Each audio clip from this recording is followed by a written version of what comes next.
Welcome to Sukesh economy classes. Telangana సామాజిక ఆర్థిక ముఖ చిత్రం 2025లో భాగంగా తెలంగాణ మ్యాక్రో ఎకనామిక్ ట్రెండ్స్లో మనకి తెలంగాణ రాష్ట్రానికి సంబంధించిన జిఎస్డిపి విలువలు ఎలా ఉన్నాయి అనేది చూస్తే 2024-25 అడ్వాన్స్డ్ ఎస్టిమేట్స్ ప్రస్తుత ధరల ప్రకారం తెలంగాణ రాష్ట్రం యొక్క జిఎస్డిపి విలువ 16,12,579 కోట్ల రూపాయలు. అదేవిధంగా 2023-24 ఫస్ట్ రివైజ్డ్ ఎస్టిమేట్స్ మొదటి సవరించిన అంచనాల ప్రకారము ప్రస్తుత ధరల్లో తెలంగాణ రాష్ట్రం యొక్క జిఎస్డిపి విలువ ఎంత అంటే 14,64,378 కోట్ల రూపాయలు.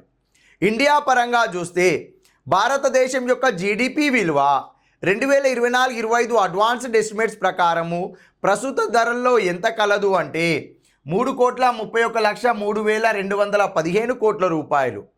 అదే భారతదేశం యొక్క జీడిపి విలువ 2023-24 ఫస్ట్ రివైజ్డ్ ఎస్టిమేట్స్ మొదటి సవరించిన అంచనాల ప్రకారము ప్రస్తుత ధరల్లో ఎంత కలదు అంటే 3,01,22,956 కోట్ల రూపాయలు. మనకి ఇక్కడ మొత్తంగా ఒక 4 ప్రశ్నలు కవర్ అవ్వడం జరిగింది. తెలంగాణ రాష్ట్రం యొక్క జిఎస్డిపి విలువ ప్రస్తుత సంవత్సరాంది, తెలంగాణ రాష్ట్రం యొక్క జిఎస్డిపి విలువ గత ఆర్థిక సంవత్సరాంది. ప్రస్తుత సంవత్సరందేమో అడ్వాన్స్డ్ ఎస్టిమేట్స్ ప్రకారం ప్రశ్న వస్తుంది, గత ఆర్థిక సంవత్సరందేమో మొదటి సవరించిన అంచనాల ప్రకారం క్వశ్చన్ వస్తుంది. భారతదేశానికి కూడా సేమ్, ప్రస్తుత సంవత్సరమేమో అడ్వాన్స్డ్ ఎస్టిమేట్స్ ప్రకారం క్వశ్చన్ వస్తుంది, గత ఆర్థిక సంవత్సరంది అడిగితే మొదటి సవరించిన అంచనాల ప్రకారం ప్రశ్న వస్తుంది. ప్రస్తుత ధరల స్థిర ధరల మనం గుర్తుపట్టాలి. ఓకేనా? Thank you.